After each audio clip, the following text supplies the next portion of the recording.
सोमवार की पौराणिक कथा।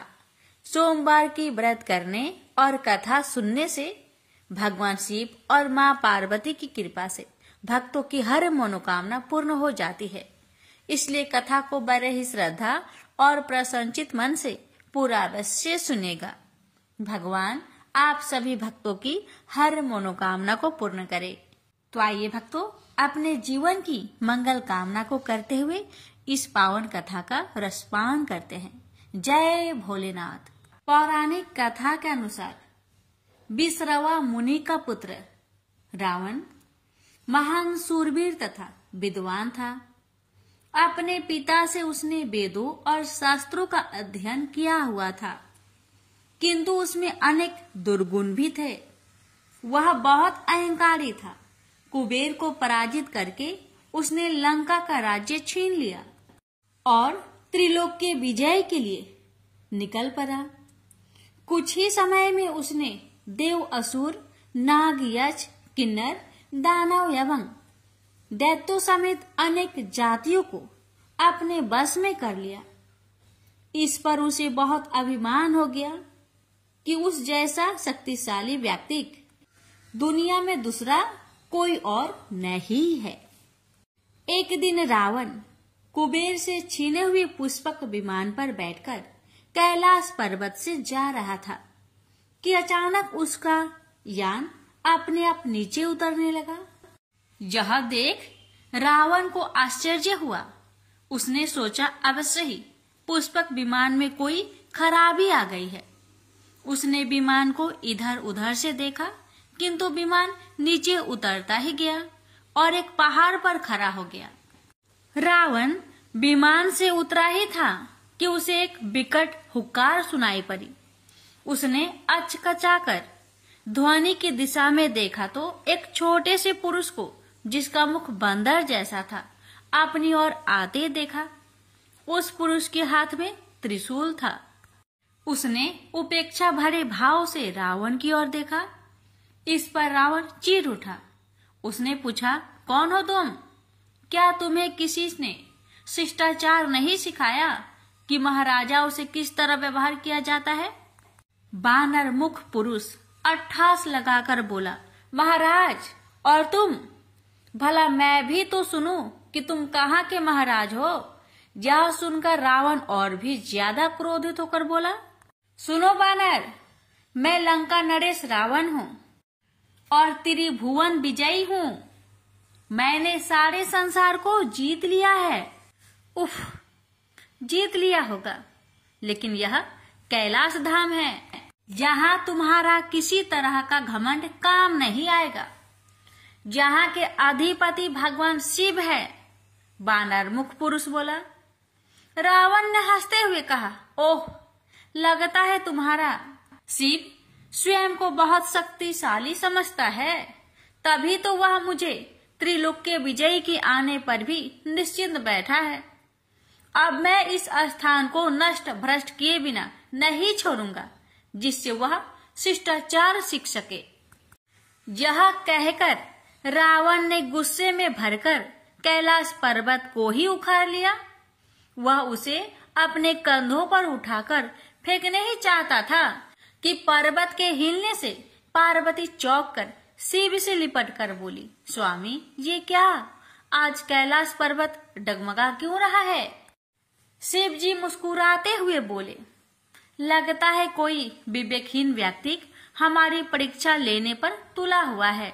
देवी, यह कहकर भगवान शिव ने कैलाश पर जो अपना अंगूठा दबा दिया, कैलाश पर्वत तत्काल नीचे बैठ गया और उसके नीचे रावण दब गया।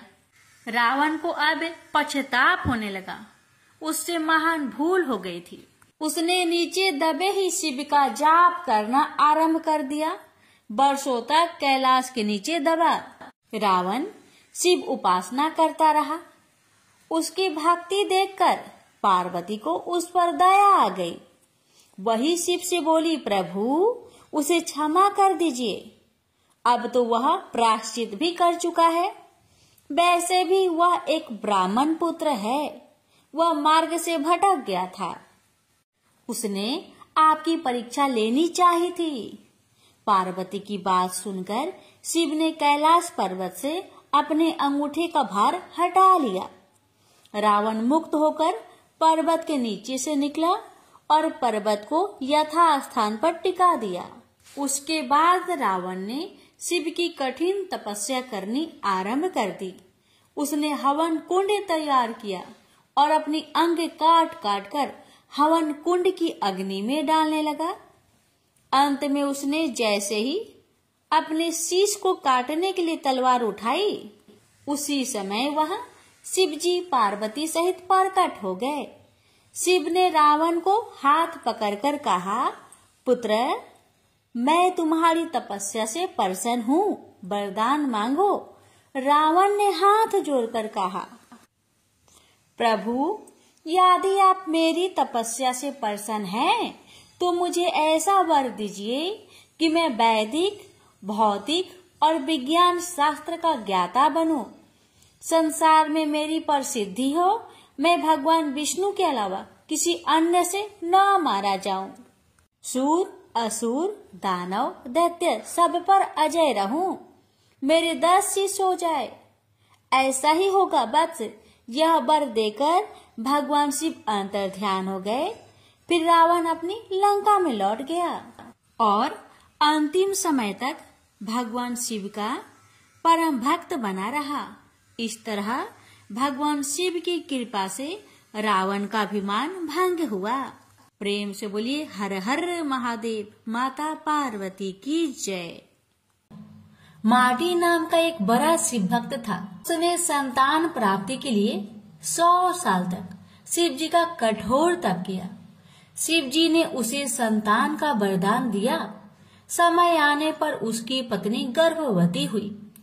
पत्नी का प्रसव 4 साल तक नहीं हुआ तो माटी को बड़ी चिंता हुई। पता चला कि गर्भ का बालक कालमार्ग नामक राक्षस के डर से बाहर नहीं निकल रहा। माटी ने कालमार्ग से डरने के कारण अपने पुत्र का नाम रखा कालभीति। कालभीति जन्म से ही परम शिव भक्त थे।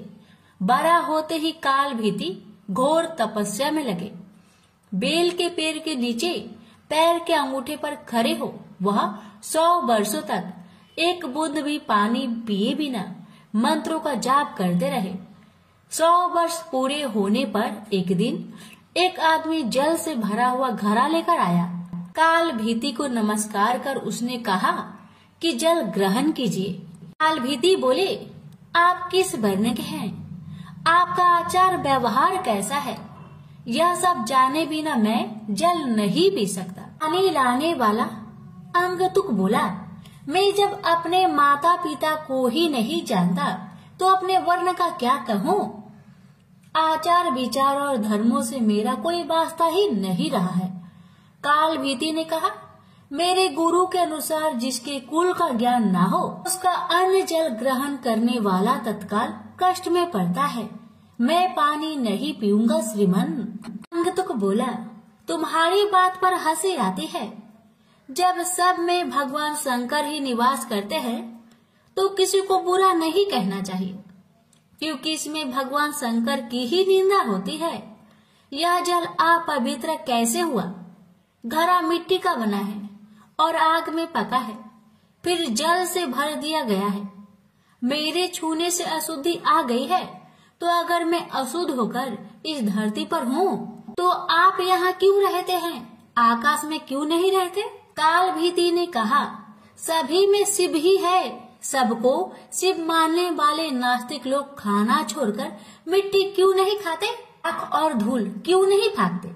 मैं यह नहीं कह रहा कि सब में शिव नहीं है। भगवान शिव सब में है ही। मेरी बात ध्यान से सुनिए। सोने के गहने बहुत तरह से बनते हैं, कुछ शुद्ध सोने के तो कुछ मिलावटी। खरे खोटे सभी आभूषणों में सोना तो है ही। इसी प्रकार ऊंच नीच, शुद्ध अशुद्ध सब में भगवान सदा शिव विराजमान है। जैसे खोटा सोना खरे के साथ मिलकर एक हो जाता है, इसी तरह इस शरीर को भी व्रत, तपस्या और सदाचार आदि के द्वारा शोधित करके शुद्ध बना लेने पर मनुष्य निश्चय ही खरा सोना होकर स्वर्ग लोक में जाता है। तो शरीर को खोटी अपवित्र चीजों से बिगाड़ना ठीक नहीं। जो व्रत उपवास करके शुद्ध हो गया है वह भी यदि इस तरह अशुद्ध होने लगे तो थोड़े ही दिनों में पतित हो जाएगा। इसलिए आपका दिया पानी मैं कभी नहीं पीऊंगा। काल भीति के ऐसे कहने पर अंगतुक हंसने लगा। उसने दाहिने अंगूठे से जमीन कुदेकर एक बहुत बड़ा गड्ढा तैयार किया। फिर उसी में वह सारा जल ढुलका दिया। गड्ढा भर गया, पानी बचा रह गया। फिर उसने अपने पैर से ही कुदेर कर एक तालाब बना दिया और बचे हुए जल से उस तालाब को भर दिया। यह अद्भुत दृश्य देखकर काल भीति जरा भी नहीं चौंके। अंगतुक बोला, ब्राह्मण देव, आप है तो मूर्ख, परंतु बातें पंडितों सी करते हैं। लगता है आपने विद्वान की बात नहीं सुनी। कुआं दूसरे का, घड़ा दूसरे का और रस्सी दूसरे की है। एक पानी पिलाता है और एक पीता है। सब समान फल के भागी होते हैं। ऐसा ही मेरा भी जल है। तुम धर्म के ज्ञाता हो, फिर क्यों इसे नहीं पियोगे? काल भीति ने विचार किया, यदि एक कार्य में अनेक सहायक हो तो काम करने वाले को मिलने वाला फल बंटकर समान हो जाता है। बात तो ठीक है। काल भीति ने उस मनुष्य से कहा, आपका यह कहना ठीक है। कुएं और तालाब का पानी पीने में दोष नहीं है, फिर भी आपने तो अपने घड़े के जल से ही इस गड्ढे को भरा है। यह बात सामने देखकर मैं हरगिज इसे नहीं पीऊंगा। काल भीति के हठ पर वह पुरुष हंसता हुआ अंतर्ध्यान हो गया। अब काल भीति को अचरज हुआ। सोचने लगे कि यह क्या किस्सा है। इतने में ही उस बेल के पेड़ के नीचे धरती फाड़कर सुंदर चमचमाता शिवलिंग प्रकट हो गया। तब काल भीति ने कहा, जो पाप के काल है, जिनके कंठ में काला चिन्ह सुशोभित होता है तथा जो संसार के काल स्वरूप है, उन भगवान महाकाल की मैं शरण लेता हूँ। आप हमें शरण दीजिए। आपको बारंबार नमस्कार है। काल भीति की स्तुति पर महादेव उस लिंग से प्रकट हुए और कहा, ब्राह्मण, तुमने इस महातीर्थ में रहकर मेरी जो आराधना की है उससे मैं संतुष्ट हूँ। अब काल मार्ग से तुम निर्भय रहो। मैं ही मनुष्य रूप में प्रकट हुआ था। मैंने यह गड्ढा और तालाब सब तीर्थों के जल से भरा है। यह परम पवित्र जल तुम्हारे लिए ही लाया था। तुम मुझसे कोई मनोवांछित वर मांगो। काल भीति ने कहा, प्रभु, यदि आप मुझ पर प्रसन्न हैं, तो सदा यहाँ निवास करें। इस शिवलिंग पर जो भी दान पूजन किया जाए वह अच्छा ही हो। आपने काल से मुझे मुक्ति दिलाई है, इसलिए यह शिवलिंग महाकाल के नाम से प्रसिद्ध हो। भगवान बोले, जो कोई अक्षय तृतीया, शिवरात्रि, सावन मास, चतुर्दशी, अष्टमी, सोमवार तथा विशेष पर्व के दिन इस सरोवर में स्नान करके इस शिवलिंग की पूजा करेगा, वह शिव को ही प्राप्त होगा। यहाँ किया हुआ जप, तप और रुद्र जप सब अच्छा होगा। तुम नंदी के साथ मेरे दूसरे द्वारपाल बनोगे। काल पर विजय पाने से तुम महाकाल के नाम से प्रसिद्ध होगे। शीघ्र ही राजश्री कर्णधम यहाँ आएंगे। उन्हें धर्म का उपदेश करके तुम मेरे लोक में चले आओ। यह कहकर भगवान रुद्र उस लिंग में ही लीन हो गए। स्कंद पुराण की यह कथा श्रवण, पठन एवं मनन करने से आशुतोष महाकाल अत्यंत प्रसन्न होते हैं। प्रेम से बोलिए हर हर महादेव। माता पार्वती की जय। भगवान शिव की पहली पत्नी सती थी। यह विवाह उन्होंने सती के पिता दक्ष की इच्छा के विरुद्ध किया था। दक्ष उनका अपमान करने के अवसर ढूंढा करते थे। पिता के ऐसे व्यवहार से लज्जित होकर सती ने अपना शरीर त्याग दिया। उनकी मृत्यु के बाद शिव हिमालय पर जाकर फिर से तपस्या में लीन हो गए। जिस उपवन में भगवान शिव ध्यान करते थे उसके निकट ही पर्वतराज हिमवान रहता था। उसने स्वर्ग की अप्सरा मेनका से विवाह किया था। कुछ वर्ष बाद मेनका ने एक पुत्री को जन्म दिया। उसका नाम रखा पार्वती। वास्तव में सती ने ही फिर से पार्वती के रूप में जन्म लिया था। वर्ष पर वर्ष बीते और पार्वती ने युवावस्था में प्रवेश किया। एक दिन मेनका ने अपने पति से कहा, स्वामी, पार्वती अब विवाह योग हो गई है। अब हमें पार्वती के लिए योग वर खोजना चाहिए। हिमवान बोला, मैं जानता हूँ, परंतु कोई योग वर ध्यान में नहीं आता। मैं अपनी पुत्री का हाथ उसी के हाथ में दूंगा जो सब प्रकार से योग होगा। एक दिन नारद मुनि हिमवान के घर आए। जब उन्होंने पार्वती को देखा तो हिमवान से बोले, हिम, तुम्हारी पुत्री के भाग्य में तो भगवान शिव से विवाह करने का योग है। नारद मुनि की बात सुनकर हिमवान सोचने लगा, शिव के पास मैं कैसे जाऊं? उन्होंने अगर अस्वीकार कर दिया तो? सती की मृत्यु के बाद उन्होंने किसी स्त्री का मुख तक नहीं देखा, परंतु मुझे वर खोजने की आवश्यकता नहीं। नारद मुनि की भविष्यवाणी असत्य नहीं होगी। मैं धीरज पूर्वक प्रतीक्षा करूंगा। परंतु एक दिन हिमवान का धीरज टूट गया। उसे एक विचार सूझा। वह मेनका से बोला, मैं पार्वती को शिव की सेवा करने भेजता हूँ। वो उसके रूप और गुण के प्रति आकर्षित जरूर होंगे। मेनका बोली, विचार तो बहुत उत्तम है। हिमवान ने पार्वती को अपने पास बुलवाया और कहा, बेटी, भगवान शिव उस उपवन में तपस्या कर रहे हैं। तुम अपनी सहेलियों के साथ जाकर उनकी सेवा किया करो। पार्वती बोली, अवश्य पिताजी, हमने अनेक बार उन्हें देखा है। पार्वती और उनकी 2 सहेलियों को लेकर हिमवान शिव के पास गए और उनसे निवेदन किया, हे भगवान, आपके पास पूजा अर्चना की तैयारी करने वाला कोई नहीं है। मेरी पुत्री यह सेवा कर सकती है। हिमवान की बात सुनकर शिव सोचने लगे, कन्याएं भले ही सेवा करे। जो व्यक्ति संसार से वैराग्य ले चुका है उसे इनसे कोई व्याघात नहीं पहुंचेगा। यह सोचकर वे हिमवान से बोले, तुम्हारे इस प्रस्ताव के लिए मैं तुम्हारा आभारी हूँ। कन्याएं मेरी इच्छा अनुसार सेवा कर सकती है। शिव का प्रस्ताव सुनकर हिमवान बहुत प्रसन्न हुआ और कन्याओं को वहां छोड़कर चला आया। पार्वती शिव की सेवा करने लगी। वह उपासना के लिए कुछ तृण चुनती थी और गर्मी बढ़ने पर शिव पर पंखा झलती थी। इस प्रकार पार्वती हृदय से शिव से प्रेम करने लगी। इस बीच आपत्तिग्रस्त देवता इंद्र के साथ ब्रह्मा जी के पास आकर बोले, भगवान, असुर तारक के अत्याचारों से हमारी रक्षा करे। उसने स्वर्ग पर अधिकार कर लिया है और लोगों में हाहाकार मचा हुआ है। उसे प्रसन्न करने के लिए हमने उसे उपहार भी भेजे, परंतु हम जितना ही उसे प्रसन्न करने का प्रयत्न करते हैं उतनी ही उसकी कुधृष्टता बढ़ती जाती है। हमारी आपसे प्रार्थना है कि हमें कोई ऐसा नेता प्रदान कीजिए जो हमें उसके अत्याचारों से त्राण दिलाए। ब्रह्मा जी असहाय होकर बोले, प्रिय पुत्रों, मैं चाहते हुए भी तुम्हारी सहायता नहीं कर सकता। तारक को मैंने एक बार वरदान दिया था, उसी से वह इतना बलवान हो गया है।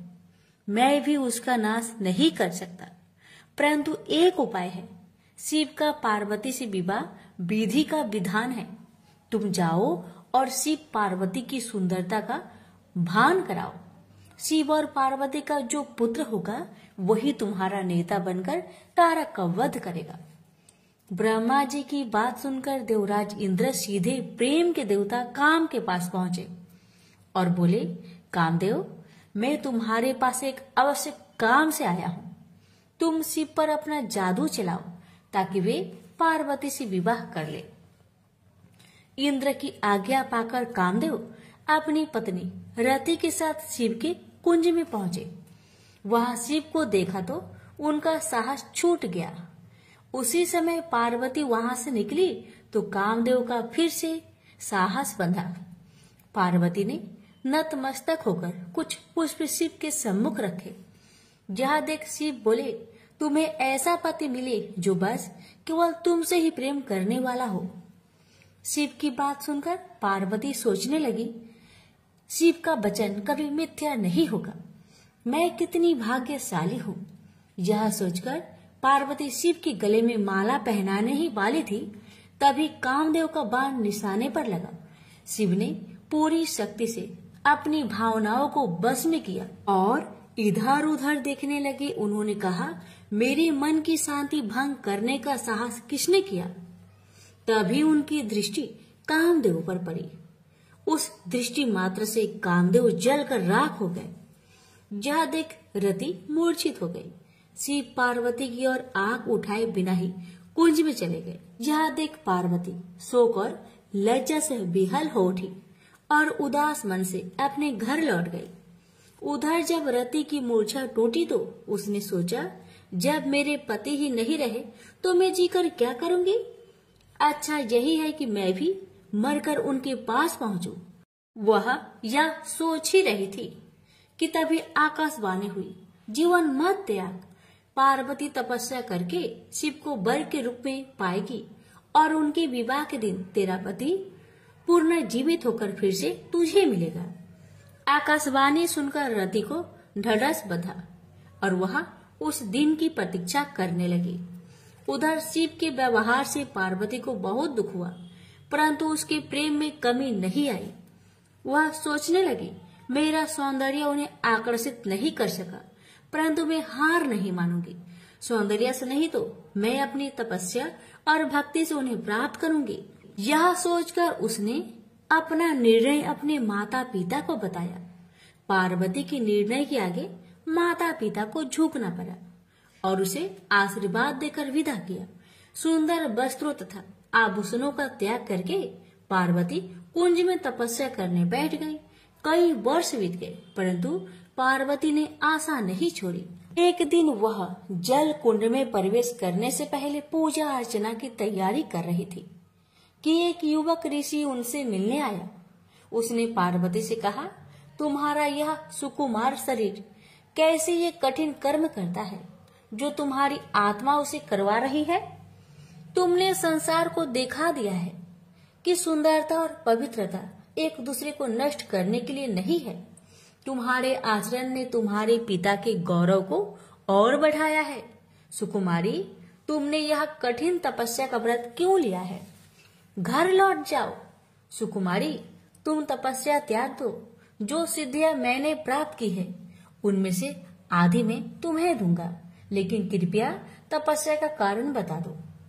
पार्वती ने अपनी सखी से कारण बताने को कहा तो सखी ने कहा, मेरी सखी पार्वती ने शिव का प्रेम जीतने का निश्चय किया है।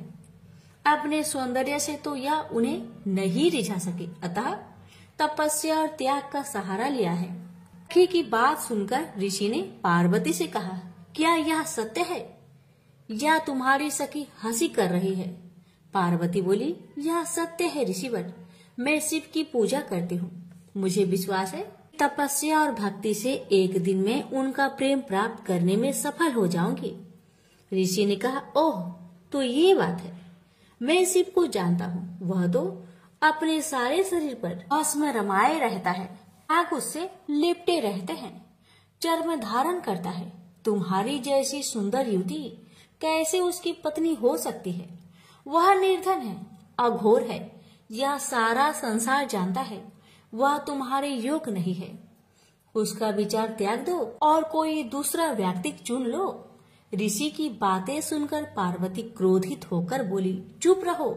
महान आत्मा को महान आत्मा ही पहचान सकती है। नीच प्राणी उच्च विचारों को समझ नहीं सकता। तुम्हारा वचन तुम्हारी दुर्भावनाओं का सूचक है। शिव दिखावे से नहीं प्रभावित होते हैं, न किसी को प्रभावित करते हैं।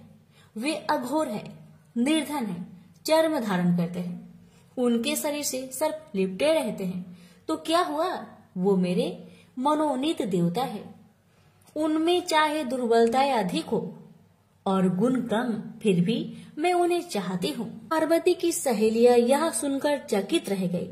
पार्वती उनसे बोली, प्रिय सखी, इनसे कहो कि चले जाए, क्योंकि इन्होंने अपने हृदय को ऐसे विचारों से कुलुषित कर रखा है। बुरी बात कहना पाप है, तुरंत उसे सुनना भी और भी बड़ा पाप है। चलो हम चले। क्रोध से भरकर पार्वती जैसे ही चलने को हुई, ऋषि ने जल्दी से आगे बढ़कर उसका मार्ग रोक लिया। देखकर पार्वती आश्चर्य हो गई। वह ऋषि और कोई नहीं, स्वयं भगवान शिव थे। वे पार्वती से बोले, सुकुमारी, तुम्हारी तपस्या और भक्ति ने मुझे जीत लिया है। मैं तुम्हारे सामने विनीत हूँ, तुम्हारा दास हूँ, किंतु कर्तव्य परायणा पार्वती शिव को छोड़ अपनी सखी के पास जाकर बोली, सखी, इनसे कहो कि मेरे पिताजी से विवाह का प्रस्ताव करना होगा। सखी के यह कह देने पर पार्वती शिव के पास आई। शिव बोले, मैं इसमें तनिक भी देर नहीं करूंगा प्रिय। यह अवशासन पाकर पार्वती अपनी सहेलियों के साथ घर लौट आई। शिव ने सप्त ऋषियों को बुलवाकर उनसे कहा, ब्रह्मा ने देवताओं को वचन दिया है, मेरा ही पुत्र तारक का वध करेगा। इस वचन को पूरा करने के लिए मुझे पार्वती से विवाह करना है। जाकर हिमवान से विवाह का प्रस्ताव करो। प्रस्ताव सुनकर हिमवान अत्यंत प्रसन्न हुआ और उसने विधि पूर्वक शिव पार्वती की विवाह कर दिया। विवाह संस्कार के बाद देवता शिव के पास आकर बोले, भगवान, हमारा आपसे आग्रह है कि रति को फिर से उसका पति मिलना चाहिए। अपनी प्रिय वधू का ध्यान करके प्रेम के देवता कामदेव तथा उनकी शोकाकुल पत्नी पर कृपा कीजिए। अवश्य, अब तो मैं भी उसी कामदेव का दास हूँ। कई वर्ष बीत गए। शिव अपनी पत्नी के प्रेम में डूबे हुए थे। अब इंद्र ने अग्नि को शिव के पास भेजा। अग्निदेव शिव के पास गए और उनसे विनती की, भगवान, मैं आपको देवताओं की आवश्यकता का स्मरण कराने आया हूँ। शिव ने अग्निदेव के हाथ में एक बीज रखा और बोले, इस बीज को पकने पर एक बालक का जन्म होगा, वही तुम्हारा सेनापति होगा। अग्निदेव बीज लेकर वहाँ से चले गए, परंतु वह बीज इतना गर्म था, उसे पकड़े रहना बहुत कठिन था। इंद्र के पास पहुँचते पहुँचते अग्निदेव का शरीर पीड़ा से पीला पड़ गया। वह इंद्र से बोले, बीज मेरे पास है, परंतु उसे संभालना असंभव है। अग्निदेव की दशा देखकर इंद्र दुखी होकर बोले, तुम उसे गंगा के पास ले जाओ, वह तुम्हें ठंडक पहुंचाएगी और इसे संभालेगी। अग्निदेव गंगा के पास गए। जब उन्होंने बीज को लेकर उसमें डुबकी लगाई तो उसमें उफान आने लगा और वह उबलने लगी। तब बीज किनारे पर जा गिरा। उसी समय स्वर्ग की 6 अप्सराएं गंगा में स्नान करने आई। उन्होंने बीज को उठाकर सर घास में रख दिया। बीज तब तक पक चुका था और उसमें से कार्तिकेय प्रकट हुई। आश्चर्यचकित अप्सराएं बोली, इसे हम अपने साथ ले जाएंगे। पहले पहले हमने ही देखा है। फिर गंगा स्त्री का रूप धारण कर बाहर आई और अग्निदेव भी वहां आए। गंगा बोली, इसे मैं ले जाऊंगी, मैंने इसे जन्म दिया है। अग्निदेव बोले, नहीं, यह हमें प्रदान किया गया है। उसी समय शिव तथा पार्वती वहां आए। शिव ने विवाह का निर्णय करते हुए कहा, जो बालक देवताओं का नेतृत्व करने वाला है उसका पालन पोषण पार्वती ही कर सकती है। पार्वती ने प्रेम से बालक को उठाकर छाती से लगा लिया। फिर वे कैलाश पर्वत पर लौट आई। समय बीतने के साथ कार्तिकेय बड़ा हुआ। उसके नेतृत्व में देवताओं और तारक के बीच भीषण युद्ध हुआ। कार्तिकेय ने उसे मार डाला। स्वर्ग का सिंहासन फिर से इंद्र को मिला और स्वर्ग में फिर से सुख शांति का साम्राज्य प्रस्थापित हुआ। प्रेम से बोलिए, हर हर महादेव, माता पार्वती की जय। एक समय की बात है, त्रिपुरारी भुजंगधारी श्री काशीपति महादेव जी जगन माता पार्वती के साथ प्रसन्न रूप में विराजमान थे। जग माता ने उनसे अनुरोध किया, भगवान कोई कथा कहिए। इस पर भगवान भूत भावन किंचित मुस्कुराए और बोले, हे पार्वती सुनो, पूर्व समय में कुसमांड नामक एक ऋषि का पुत्र मंडप नाम से विख्यात था। बाल्य काल में ही कुसंगति के कारण पाप कर्म में लीन हो गया था। अतः उसकी निंदित कथाओं को सुनकर उसके पिता, माता, भाई आदि सभी संबंधियों ने उसको अपने से अलग कर दिया। वह पूर्व जन्म के कर्मों के कारण किसी का कहना नहीं मान रहा था। उसकी आदतें यहाँ तक की खराब हो गई कि वह साधु, महात्मा, सत्पुरुषों एवं देवी देवताओं तक की निंदा करने लगा। युवा होने पर वह दूसरी स्त्रियों के प्रेम में फंस गया। प्रेम के बस में होकर वह औरों के द्रव आदि की चोरी में भी लीन हो गया। उसके दो घनिष्ठ मित्र थे, एक था नापित, दूसरा था पटहारा। इन तीनों ने मिलकर विचार किया कि किसी धनी के घर चोरी करके अधिक धन प्राप्त किया जाए। अतः तीनों ने मिलकर राजा के यहाँ चोरी की। इस चोरी के कारण बहुत सा धन हाथ लगा। सारा धन मंडप के पास था। दोनों मित्रों के मांगने पर भी उसने उन लोगों का हिस्सा नहीं दिया।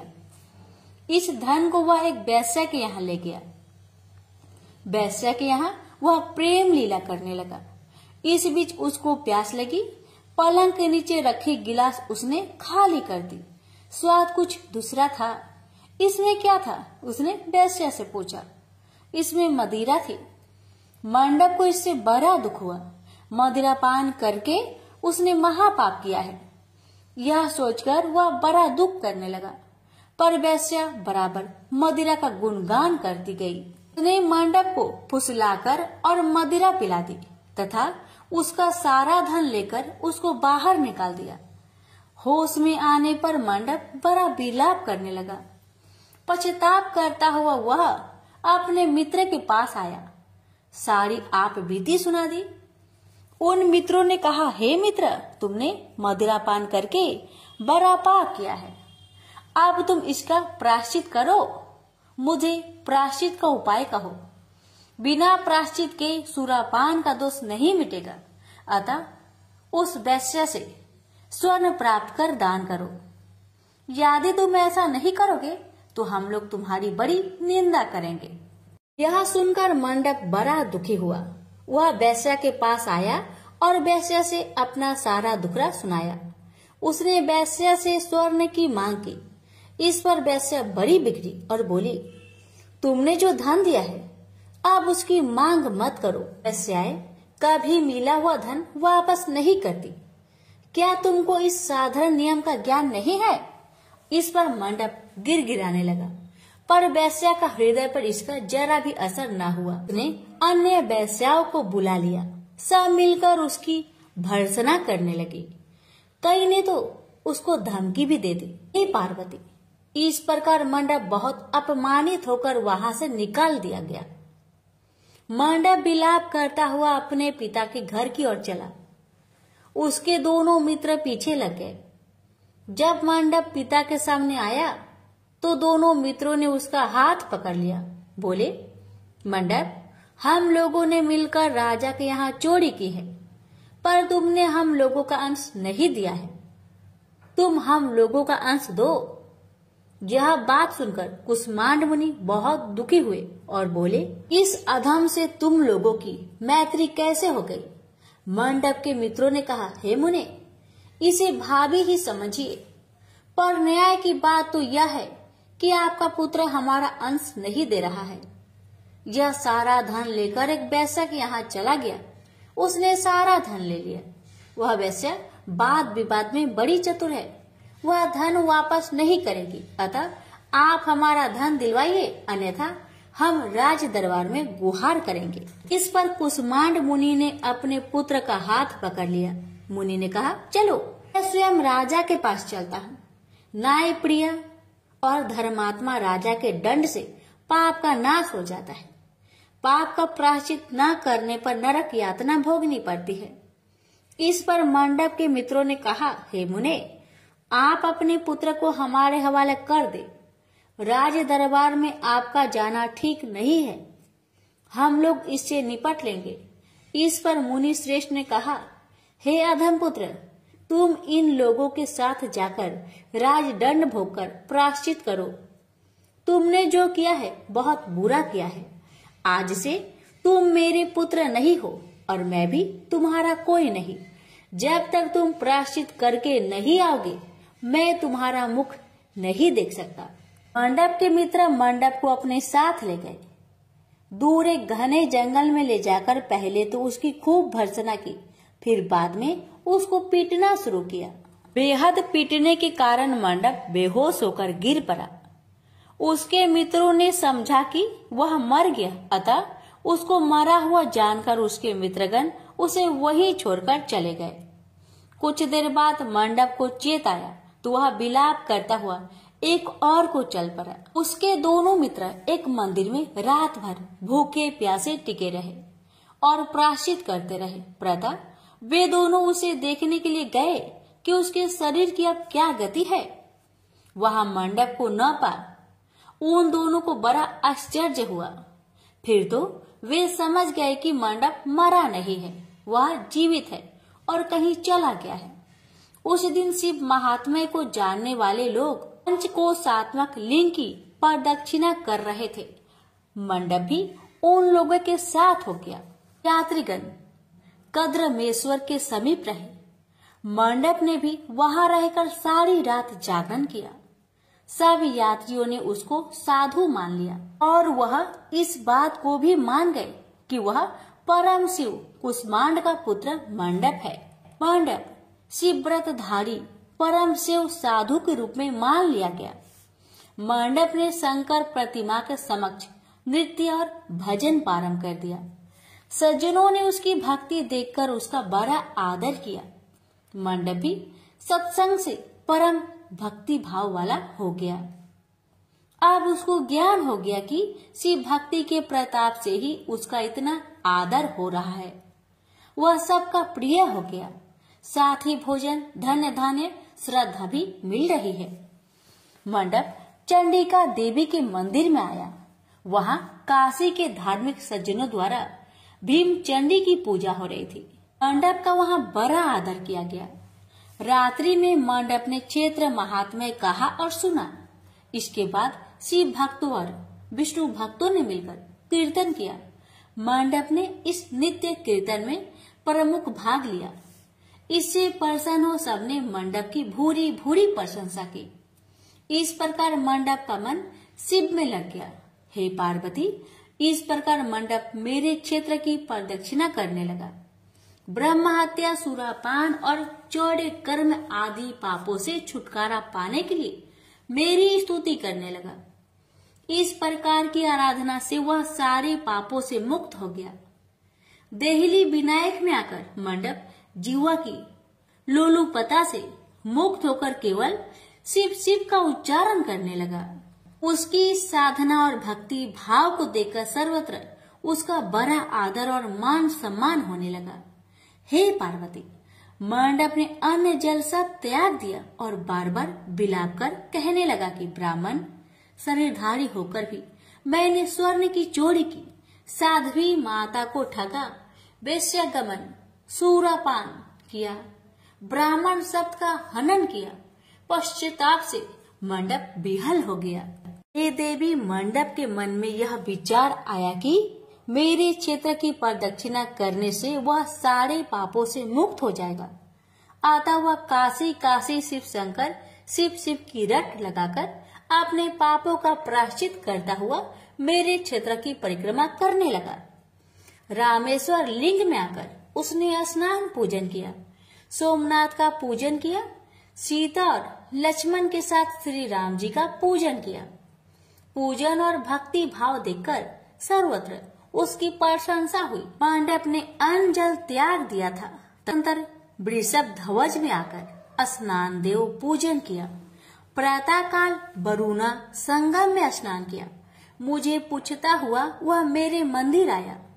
उसने आकर बड़ा दान पुण्य किया। संतोष मंडप ने साष्टांग प्रणाम किया। वह अनेक महात्मा उपस्थित थे। हे पार्वती, मंडप सबके आगे हाथ जोड़कर खड़ा हो गया और पूछने लगा, हे महात्माओं, मैंने बड़े बड़े पाप किए हैं।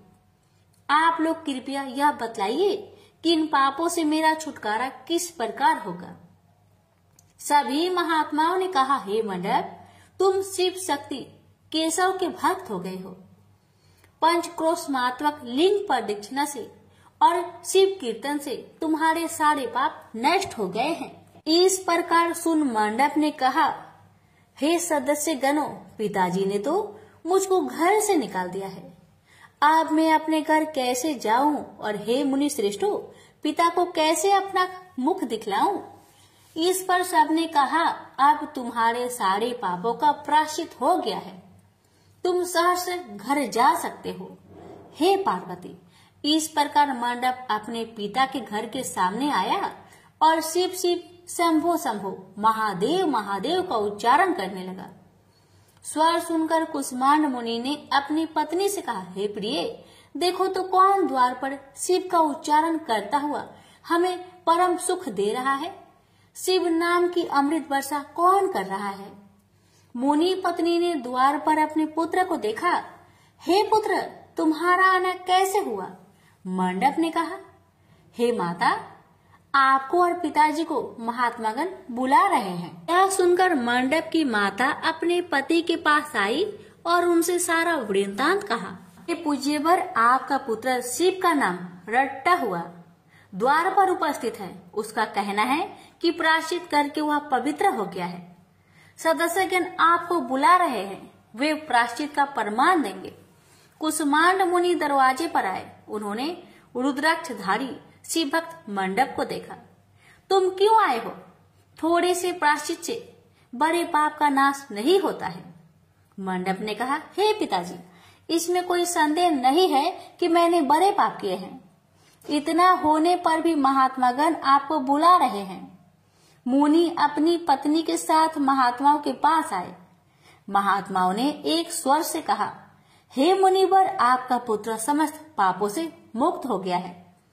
कुष्मांड ऋषि ने पूछा, हे मुनि श्रेष्ठो, किस आधार पर आपकी दृष्टि में मेरा पुत्र पाप मुक्त हो गया है। इसने तो बड़े बड़े पाप किए हैं। महात्माओं ने कहा, हे मुनि, इस मुक्ति मंडप के स्वामी श्री भगवान विष्णु है, वही इसका उत्तर देंगे। महात्माओं ने विष्णु भगवान की स्तुति की।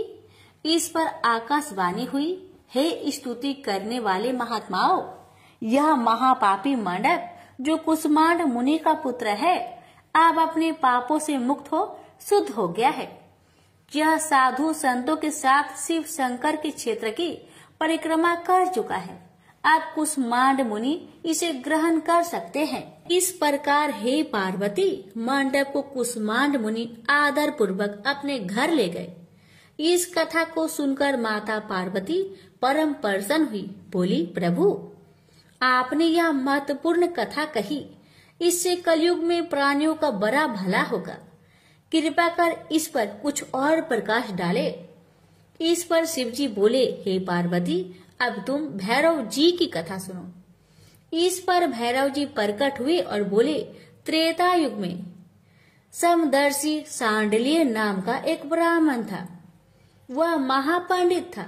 उसकी पुत्री का नाम विशालाक्षी था। वह अति सुंदरी थी। बाल्यकाल में ही उसके पिता ने उसका विवाह कर दिया। विवाह के बाद भी वह अपने पिता के घर पर रहती थी। वह युवा हो गई। युवावस्था होने पर भी उसका पति न आया, अतः सांडिल्य ब्राह्मण की कन्या पाप रहता हो गई।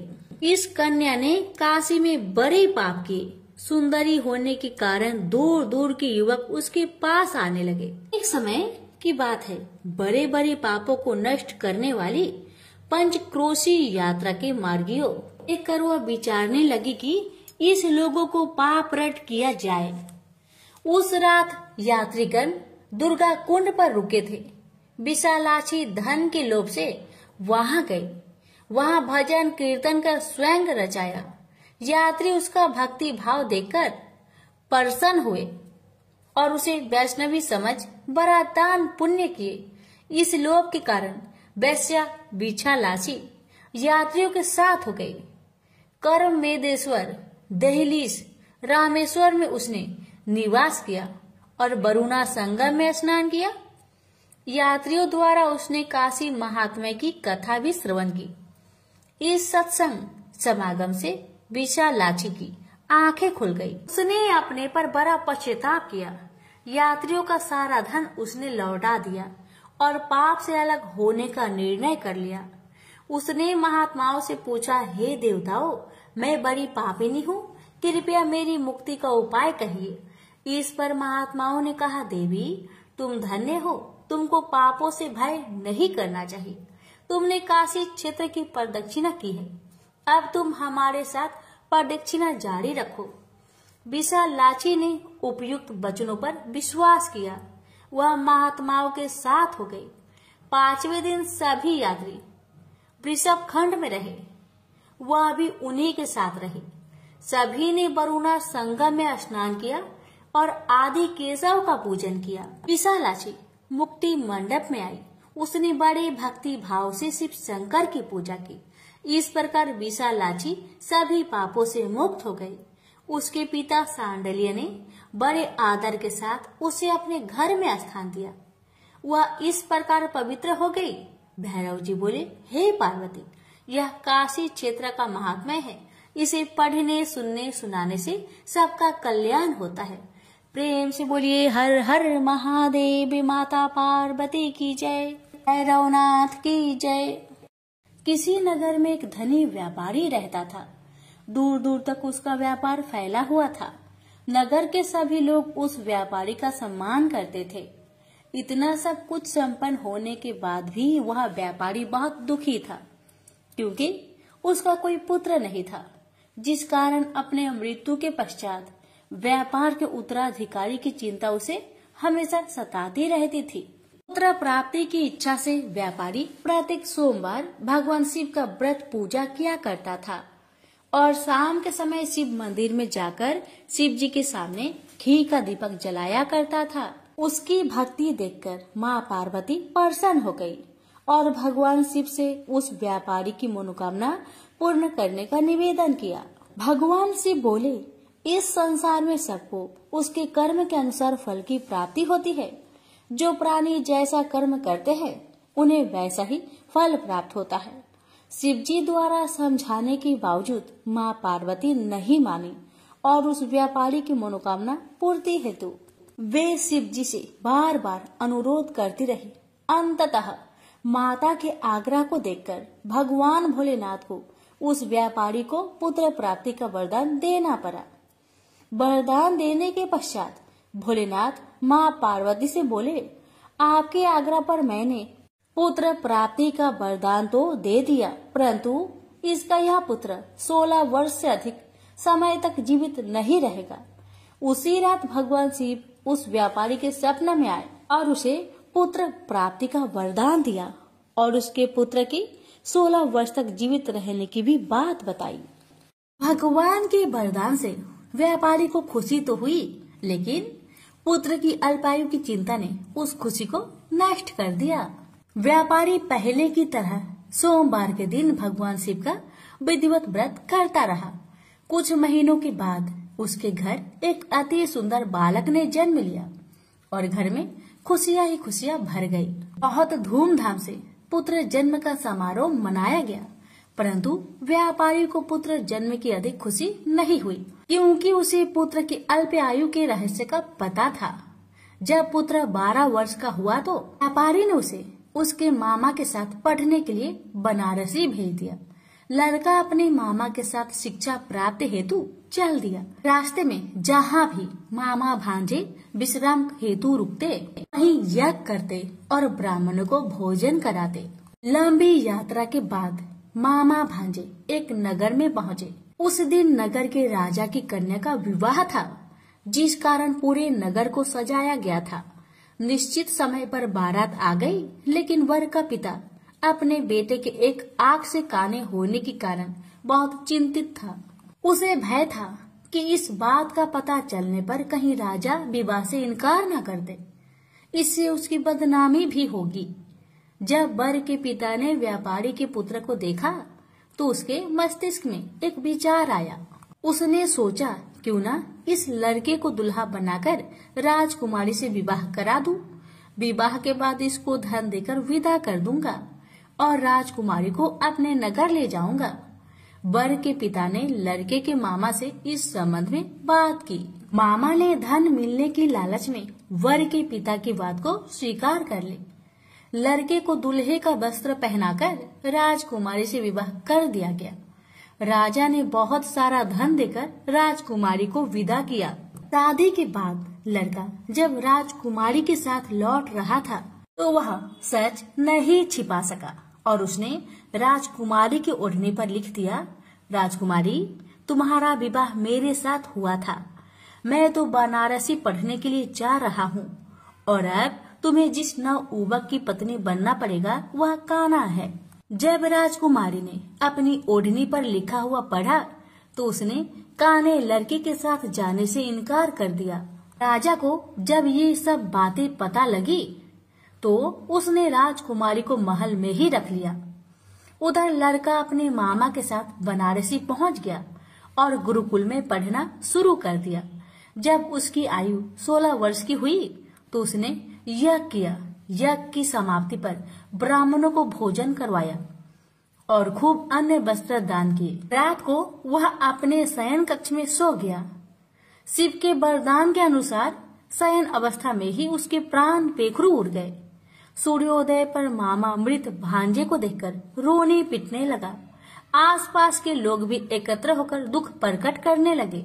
लड़के के मामा के रोने विलाप करने के स्वर समीप से गुजरते हुए भगवान शिव और माता पार्वती ने भी सुने। माता पार्वती ने भगवान से कहा, प्राणनाथ, मुझे इसके रोने का स्वर सहन नहीं हो रहे। आप इस व्यक्ति के कष्ट को अवश्य दूर करें।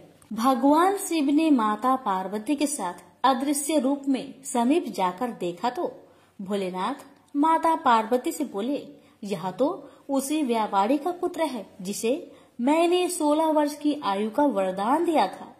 इसकी आयु पूरी हो गई है। माँ पार्वती ने फिर भगवान शिव से निवेदन कर उस बालक को जीवन देने का आग्रह किया। माता पार्वती के आग्रह पर भगवान शिव ने उस लड़के को जीवित होने का वरदान दिया और कुछ ही पल में वह जीवित होकर उठ बैठा। शिक्षा समाप्त करके लड़का मामा के साथ अपने नगर की ओर चल दिया। दोनों चलते हुए उसी नगर में पहुँचे जहाँ उसका विवाह हुआ था। उस नगर में भी यज्ञ का आयोजन किया। समीप से गुजरते हुए नगर के राजा ने यज्ञ का आयोजन देखा और उसने तुरंत ही लड़के और उसके मामा को पहचान लिया। यज्ञ के समाप्त होने पर राजा मामा और लड़के को महल में ले गया और कुछ दिन उन्हें महल में रखकर बहुत सा धन वस्त्र आदि देकर राजकुमारी के साथ विदा कर दिया। इधर भूखे प्यासे रहकर व्यापारी और उसकी पत्नी बेटे की प्रतीक्षा कर रहे थे। उन्होंने प्रतिज्ञा कर रखी थी कि यदि उन्हें अपने बेटे की मृत्यु का समाचार मिला तो दोनों अपने प्राण त्याग देंगे। परंतु जैसे ही उसने बेटे के जीवित वापस लौटने का समाचार सुना तो वह बहुत परेशान हुआ। वह अपनी पत्नी और मित्रों के साथ नगर के द्वार पर पहुंचा। अपने बेटे के विवाह का समाचार सुनकर पुत्र वधू राजकुमारी को देखकर उसकी खुशी का ठिकाना न रहा। उसी रात भगवान शिव ने व्यापारी को सपने में आकर कहा, हे श्रेष्ठी, मैंने तेरे सोमवार व्रत करने और व्रत कथा सुनने से प्रसन्न होकर तेरे पुत्र को लंबी आयु प्रदान की है। पुत्र की लंबी आयु जानकर व्यापारी बहुत प्रसन्न हुआ। शिव भक्त होने तथा सोमवार का व्रत करने से व्यापारी की सभी मनोकामनाएं पूर्ण हुई। इसी प्रकार जो भक्त सोमवार का विधिवत व्रत करते हैं और व्रत कथा सुनते हैं उनकी सभी इच्छाएं पूरी होती है। उनसे बोलिए उमापति शंकर भगवान की जय। हे भगवान, आपकी कथा को श्रद्धा पूर्वक सुनने वाले सभी भक्त की हर मनोकामना को पूर्ण करे। जय भोलेनाथ।